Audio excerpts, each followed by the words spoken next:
ইউক্রেনে শান্তিরক্ষী মোতায়েন নিয়ে রাশিয়ার হুঁশিয়ারি।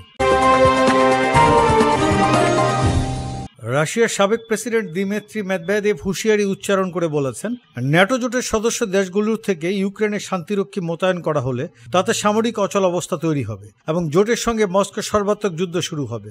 সাম্প্রতিক সপ্তাহগুলোতে ব্রিটেন এবং ফ্রান্সের নেতারা এই ধরনের একটি মিশন নিয়ে আলোচনা জোরদার করেছেন।